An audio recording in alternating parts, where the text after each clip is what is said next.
Qu'est-ce qu'une habitude? Une habitude est quelque chose que nous faisons sans même y penser. Une habitude est quelque chose qui se forme par la répétition.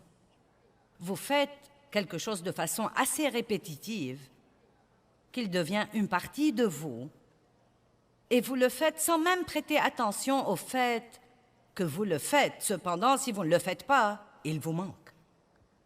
Je me brosse les dents au moins 4 fois par jour. Je n'y pense pas. Je ne fais même pas un plan pour me brosser les dents. Je n'ai pas besoin de laisser des notes qui me rappellent « brosse-toi les dents ». Mais si je ne me brosse pas les dents, je me sens vraiment mal à l'aise. C'est devenu une habitude dans ma vie. Et nous avons tous de bonnes habitudes et nous avons tous de mauvaises habitudes. Des choses que nous aimerions vraiment changer dans nos vies. J'ai lu que 40%, environ 40% de tout ce que nous faisons, nous le faisons strictement par habitude. C'est assez étonnant de penser que 40% de tout ce que nous faisons est simplement une réaction. Vous savez, vous pouvez avoir l'habitude de réagir à certaines situations de certaines façons. Combien d'entre vous connaissent quelqu'un et vous savez déjà comment il va réagir dans une certaine situation? Dès que cette situation se présente, vous savez ce qu'il va faire. Vous savez pourquoi il fait ça? Parce qu'il a l'habitude de le faire. Il y a toutes sortes d'habitudes, des habitudes émotionnelles, des habitudes mentales, il y a des habitudes physiques, il y a des habitudes spirituelles, des habitudes sociales, des habitudes financières. Et donc, nous allons parler de toute cette question des habitudes, car la vérité est que si vous pouvez prendre une habitude par la répétition, vous pouvez vous en débarrasser par la répétition. Vous n'avez pas fait ce qu'il faut une seule fois pour prendre une bonne habitude. Vous n'avez pas fait ce qu'il ne faut pas une seule fois pour prendre une mauvaise habitude. Mais si vous avez fait quelque chose assez de fois pour prendre une mauvaise habitude, à ce moment-là, si vous faites ce qu'il faut assez de fois, vous vous débarrasserez de cette habitude. On dit qui que soit ces on, je n'ai jamais compris qui ils sont, mais nous leur attribuons beaucoup de mérite pour toute chose. Je ne sais pas si vous le savez, mais ils dirigent le monde pratiquement. Ils nous disent comment nous habiller, ils nous disent comment nous coiffer, ils nous disent tout. Je ne sais pas qui ils sont, mais j'ai finalement compris qu'ils sont nous. Mais des experts différents, et je ne suis pas sûre que quelqu'un d'entre nous est expert, mais ça semble avoir plus de poids si vous dites un expert a dit. Donc j'ai entendu un expert dire en 21 jours, vous pouvez soit prendre une habitude, soit vous en débarrasser. J'ai entendu un autre dire en 30 jours. Je vois ça marcher dans ma vie dans bien des cas. Parfois, ça prend plus longtemps, mais le point essentiel, c'est que vous devez commencer quelque part. Et je dis que le meilleur moment est le présent. Combien d'entre vous ont remis quelque chose assez longtemps et il est maintenant temps de l'affronter et d'en finir? Allez, y a-t-il quelqu'un? Vous l'avez supporté assez longtemps? Puis-je vous dire quelque chose? Les mauvaises habitudes sont notre ennemi. Oh non, elles sont juste de mauvaises habitudes. Non, elles vous empêchent d'être la meilleure personne que vous puissiez être. Et vous n'allez jamais les surmonter avant de les traiter comme un ennemi et d'agir comme si elles étaient un voleur qui vous vole la meilleure vie que Jésus vous a déjà achetée par le sacrifice de son sang. Amen. Nous voulons tous de bonnes habitudes. Il n'y a pas une seule personne ici qui ne dirait pas « Oh oui, Joyce, je veux de bonnes habitudes ». Mais tout le monde n'est pas prêt à travailler.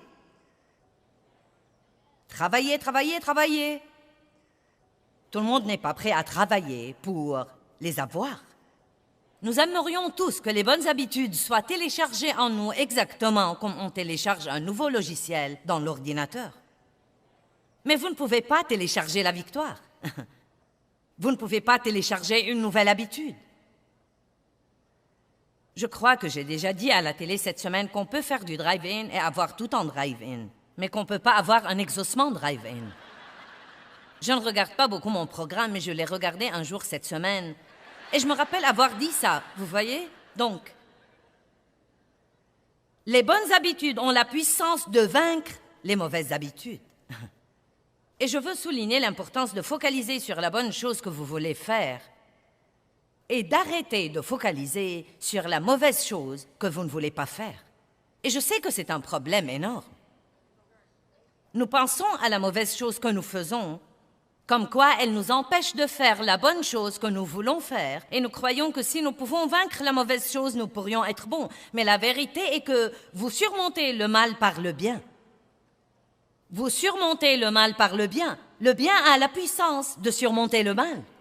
Une bonne habitude a la puissance de chasser la mauvaise habitude de votre vie. Laissez-moi vous donner un exemple. Vous pouvez focaliser sur « je dois perdre du poids, je dois perdre du poids, je dois suivre un régime, oui, un régime ». Vous pouvez focaliser sur ça et peut-être vous n'êtes pas d'accord avec moi, mais quand vous avez une mentalité de régime, tout ce qu'elle fait, c'est de vous amener à vouloir manger. Vous pensez à la nourriture tout le temps et vous avez faim tout le temps. Donc, je ne vais pas vous dire de penser à vous mettre au régime. Je vais vous dire de focaliser sur manger sain, de penser aux aliments qui seraient bons pour vous, aux aliments qui seraient plus ou moins ceux que Dieu a créés. Pensez-y et décidez que vous allez être sain. Ne pensez pas à vous mettre au régime. Pensez à être sain, faites de bons choix et pendant que vous faites ça, vous vous débarrasserez de l'habitude qui vous fait vraiment croire que vous devez vous mettre au régime. Combien se sont mis à des régimes qui auraient dû vous faire perdre 500 kilos? Qui a perdu au moins 100 kilos et il les a tous repris pendant toute sa vie? Pas d'un seul coup, mais pendant une période de temps. Je crois que ce pourrait être moi, vous savez? Et il y a longtemps, j'ai dû surmonter cette mentalité de régime car je ne faisais que penser constamment à manger et manger. Donc maintenant, je mange sain. J'ai appris des choses sur la santé et des choses sur la diététique. Et je fais beaucoup de bons choix. Tous les choix ne sont pas bons. Parfois, je me permets quelque chose exprès pour avoir une petite marge de liberté, mais je n'abuse pas tellement de peur de ne plus pouvoir bouger. Amen. Galates 5:16. Mais je dis, marchez habituellement par le Saint-Esprit, soyez sensibles et contrôlés et guidés par l'Esprit. Maintenant, que veut dire être guidé par l'Esprit? Écoutez-moi. Chaque fois que vous dites, je sais que je ne devrais pas faire ça, mais...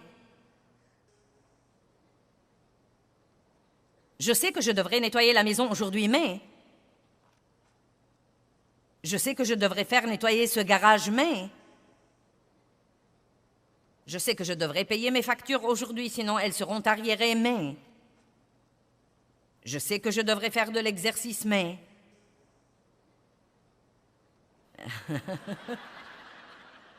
Nous essayons de vous aider à vous débarrasser de vos mais.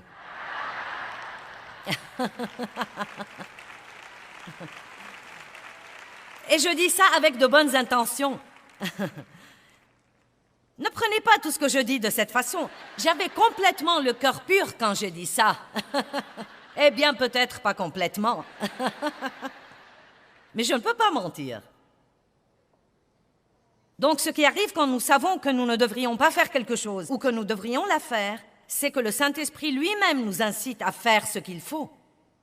Ne me dites pas que vous n'entendez pas de Dieu. Vous entendez de Dieu tout le temps, mais il ne vous parle pas par vos oreilles physiques la plupart du temps. Il vous incite juste de petites incitations. Juste de petites. Vous savez, nous avons une pendule, ici, une grande pendule, qui est censée m'inciter à arrêter de prêcher après 1 heure. Et je fais ça maintenant, mais il y a des années, quand j'ai d'abord commencé à faire ça, on avait des cassettes audio et elles étaient en fait de 60 minutes, ou peut-être de 75 minutes, quelque chose comme ça.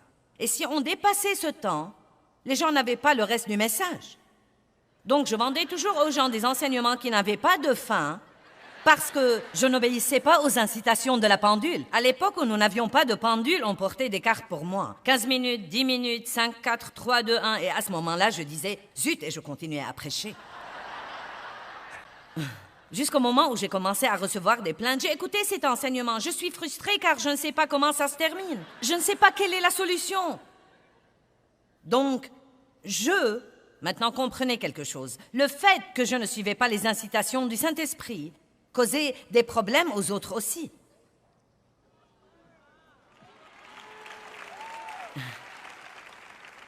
Je faisais ce que je voulais faire moi-même.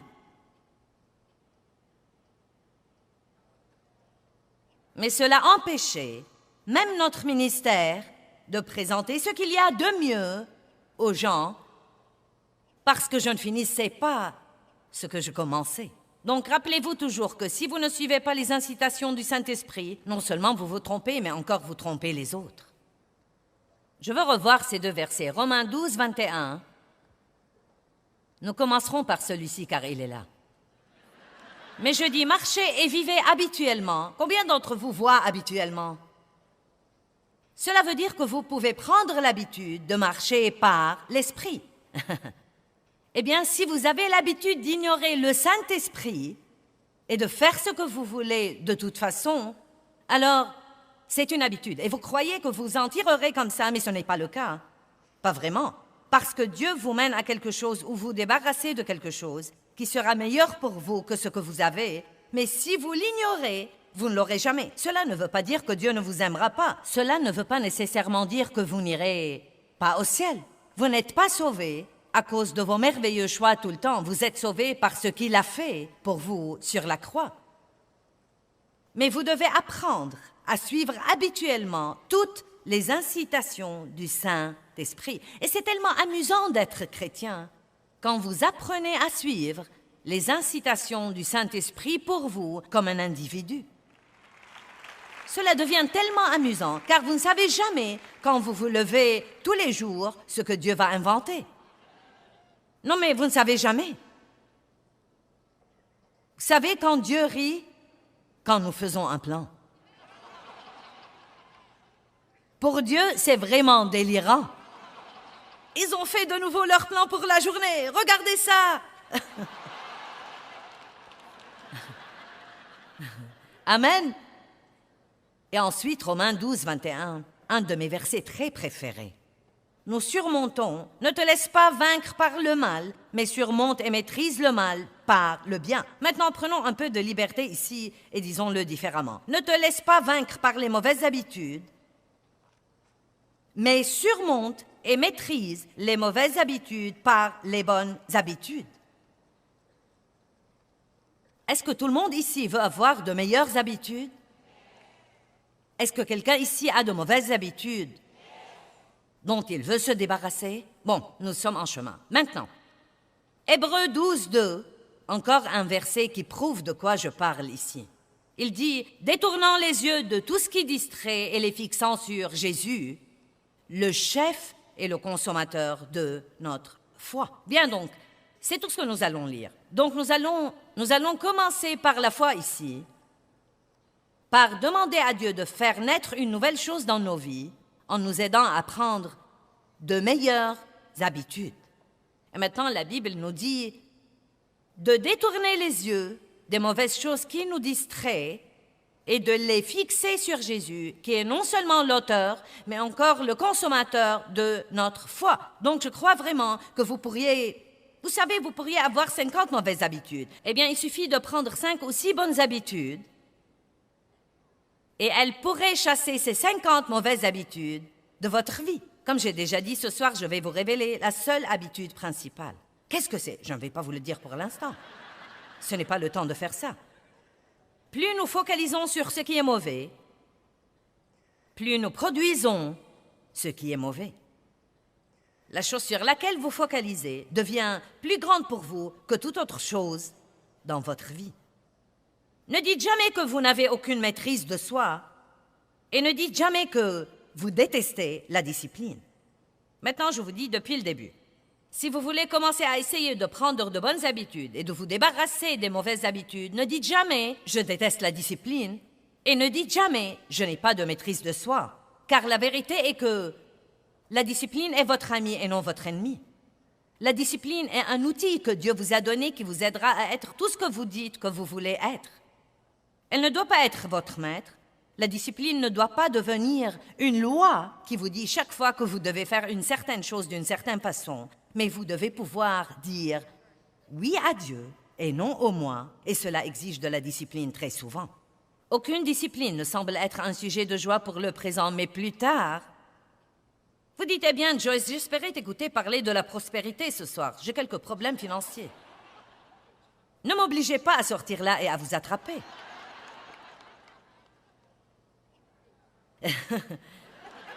Si vous avez des problèmes financiers, combien d'entre vous savent que c'est à cause d'un manque de discipline?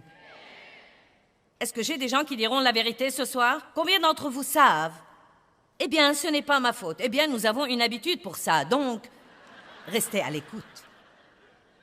Prenez l'habitude de prendre la responsabilité de vos gâchis. Oh, vous feriez mieux de venir à toutes les sessions, je le sens. Je crois que je peux le sentir. Prendre de bonnes habitudes et se débarrasser des mauvaises habitudes. Vous voulez que je vous lise tous les chapitres? Bon, laissez-moi vous dire l'anatomie d'une habitude. Commencez maintenant. L'habitude de Dieu. Se débarrasser des mauvaises habitudes. Comment les paroles et les pensées affectent les habitudes. L'habitude d'être décisif, les habitudes saines, l'habitude heureuse, l'habitude de la foi, l'habitude de l'excellence, l'habitude d'être responsable, l'habitude de la générosité, l'habitude de la hâte, les habitudes émotionnelles, l'habitude de la confiance, l'habitude d'ajouter de la valeur aux autres, l'habitude de la discipline. Qui croit qu'il a besoin de tout ça? Moi aussi, je suis contente d'être ici. Amen. Vous savez, normalement, rien de bien n'arrive par hasard. On peut attraper la maladie, mais on ne peut pas attraper la santé.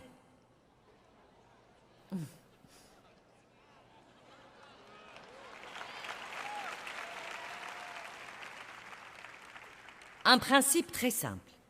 Bon, maintenant, c'est très important que vous vous regardiez comme ayant et que vous commenciez à croire que vous avez le fruit de la maîtrise de soi dans votre vie et que Dieu vous a donné un ami appelé la discipline. Ne dites donc jamais, je n'ai pas la maîtrise de soi, je ne peux pas me contrôler. Si je mange un biscuit, je dois manger une douzaine.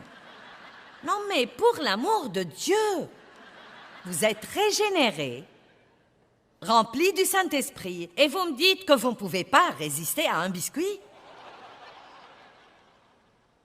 Vous essayez de chasser des diables et vous n'avez pas autorité sur un biscuit?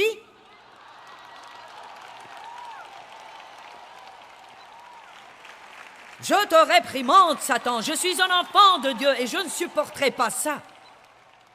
Et ensuite, vous voyez un biscuit. Oh!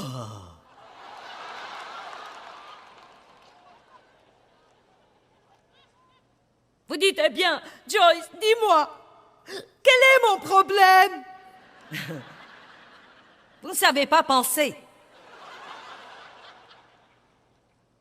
C'est pourquoi j'ai tant de messages et de livres sur la pensée. Et je ne peux pas prêcher un message sans parler de la pensée. Parce que notre comportement suit nos pensées. Maintenant, dans Romains 6, verset 2, il dit que nous sommes morts au péché. Loin de là, nous qui sommes morts au péché, comment vivrions-nous encore dans le péché? Dites, je suis mort au péché. Que veut dire être mort au péché? Cela veut dire que vous n'avez plus de relation avec le péché. Quand vous êtes mort, vous n'avez de relation avec rien. Rien.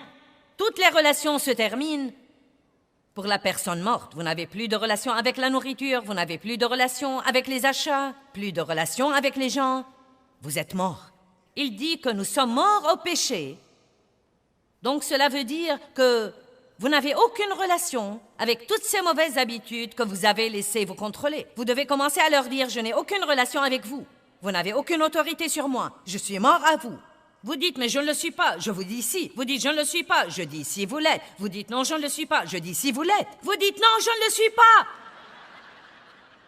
Vous savez quoi? Vous l'êtes spirituellement. Vous êtes un esprit. Vous avez une âme. Vous vivez dans un corps. Vous n'êtes pas juste un corps.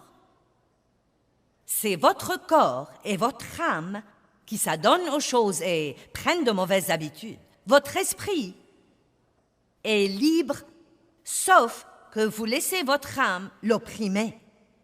Vous laissez votre âme l'étouffer et l'évincer. Et si vous vous remplissez assez de la parole est une nourriture pour votre esprit. Comme la nourriture que vous mangez vous garde sain dans votre corps, la parole de Dieu est non seulement la nourriture pour votre esprit, mais elle sauvera votre âme aussi. Jacques 1 dit, quand vous abordez la parole avec humilité et que vous la recevez, elle a la puissance de sauver votre âme. Vous savez ce que la parole a fait pour moi? Elle m'a sauvé émotionnellement. Je ne suis plus blessée et mortifiée. Je ne me comporte pas comme une maniaque tout le temps parce que j'ai toutes ces blessures dans ma vie à cause de la façon dont j'ai été élevée. La parole a sauvé ma pensée. Elle a renouvelé ma pensée. Elle m'a apprise à faire ce dont je vous parle ce soir. Commencez par penser, Dieu dit que je suis mort au péché et je suis mort au péché. Il n'a aucune autorité sur moi, il n'a aucun pouvoir sur moi. Et moi, avec l'aide de Dieu, je vais prendre de bonnes habitudes pour pouvoir être tout ce que Dieu veut que je sois. Maintenant, dans le verset 11, Romains 6, 11, le verset 2 dit que nous sommes morts au péché. Et ensuite, Romains 6, verset 11 dit, « De même, vous aussi, considérez-vous comme morts au péché. » Le mot « considérer » est un processus de pensée. Donc, disons, de même, vous aussi, pensez à vous-même comme à quelqu'un qui est mort au péché et votre relation avec lui est rompue, mais regardez-vous comme vivant pour Dieu, vivant dans une communion ininterrompue avec Jésus-Christ. Que quelqu'un loue le Seigneur.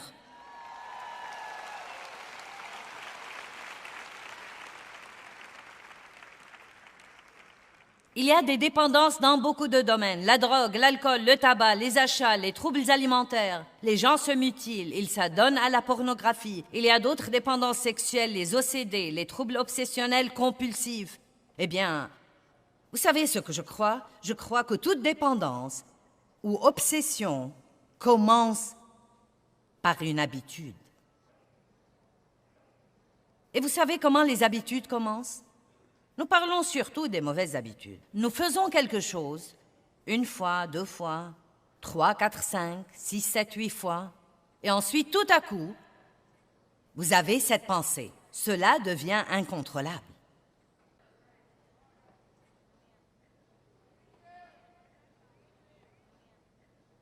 Cela devient incontrôlable. 1 Pierre 5, 8. J'aime ça. Soyez bien équilibrés, car votre adversaire, le diable, comme un lion rugissant, recherchant qui dévorer. La Bible dit que nous devons lui résister dès son attaque. Qu'arriverait-il quand nous recevons ce petit truc de Dieu? Ça devient incontrôlable, tu fais trop ça, tu devrais réduire. Qu'arriverait-il si nous prenions ceci comme un panneau avertisseur? Dieu me dit que je suis sur le point de m'attirer des ennuis. Et si nous arrêtions, ce ne serait pas difficile. Il n'y aurait aucune dépendance à briser. Nous n'aurons pas à endurer tous les trucs que nous devons endurer pour surmonter les choses. Nous ne passerons pas 5 ans à essayer de nous acquitter de nos dettes parce que nous avons passé 1 an à nous endetter. Combien d'entre vous savent que c'est plus facile de prendre du poids qu'il ne l'est de le perdre? Alléluia!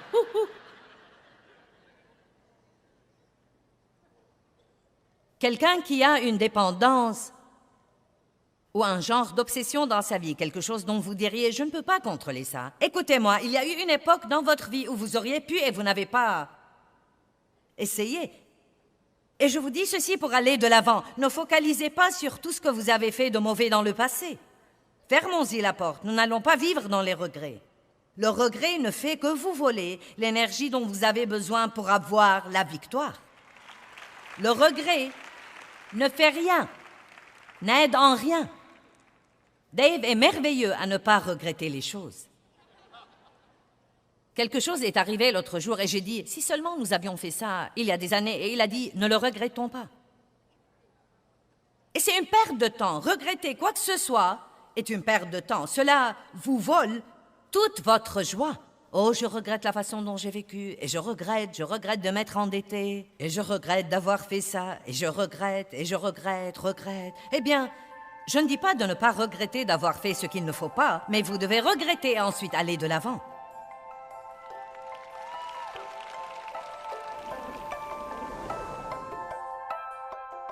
Je vous encourage à focaliser sur la bonne chose que vous voulez faire et à arrêtez de focaliser sur la mauvaise chose que vous ne voulez pas faire.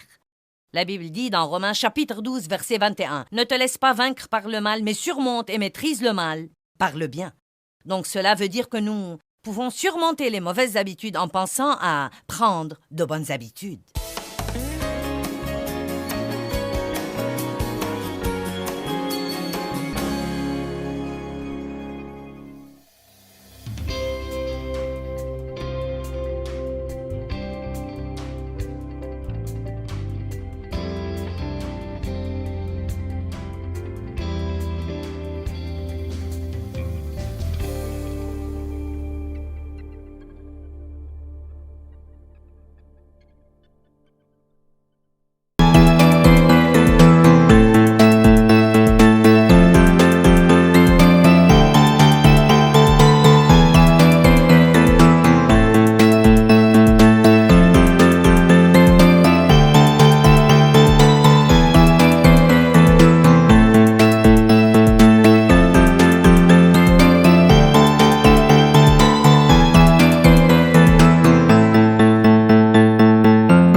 règne